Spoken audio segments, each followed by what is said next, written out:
আসসালামু আলাইকুম ভিউয়ার্স, আপনারা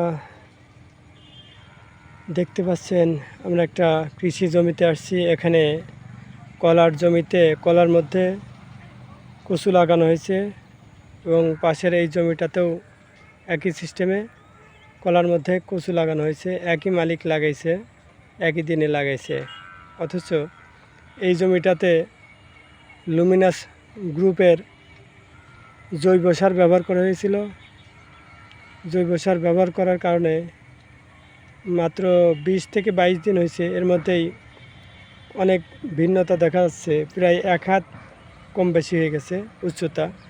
এই জমিটা এবং এই জমিটা একই দিনে লাগানো।